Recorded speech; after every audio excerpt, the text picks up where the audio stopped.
الحمد للہ رب العالمین۔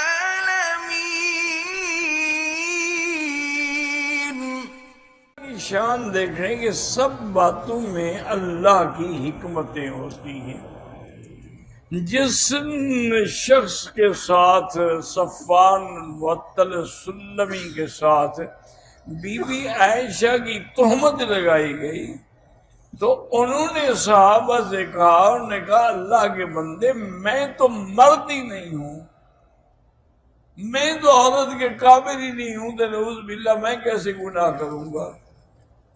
تو اللہ نے انتظام کر دیا کہ بی بی عائشہ پر کسی طرف سے بھی الزام نہ لگ سکے، یعنی وہ بھی اس قابل نہیں تھا، اور برات بھی اللہ نے کر دی، اور بی بی کی زبان سے بھی وہی کلمہ نکلا جو بی بی ہاجرہ ام اسماعیل کو جب حضرت ابراہیم چھوڑ کے جا رہے تھے تو انہوں نے پیچھے سے دوڑی اور جنت المعلیٰ تک دوڑتی گئی، اور حضرت ابراہیم خاموش ہیں، کوئی جواب نہیں دے رہے کہ اللہ کا حکم ہے، اللہ نے حکم دیا کہ جواب دو۔ تو بی بی نے پوچھا کہ تم ہمیں اپنی ناراضگی میں چھوڑ کے جا رہے ہو یا بحکم الجلیل، اللہ کا حکم ہے؟ تو حضرت ابراہیم نے فرمایا ہاں بحکم الجلیل، میں اللہ کے حکم، فرمایا حسبنا اللہ ونعم الوکیل۔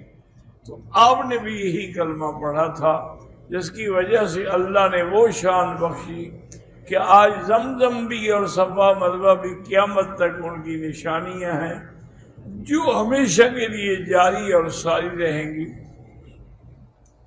حضرت سیدنا ابراہیم کو جب آگ میں ڈالا گیا ان نے بھی یہی کلمہ پڑھا تھا، حسبنا اللہ ونعم الوکیل۔ اور جنگ احد میں جب شکست ہوئی اور ابو سفیان نے نعرے مار مار کے صحابہ کو ڈرایا، سب نے یہی پڑھا حسبنا اللہ ونعم الوکیل۔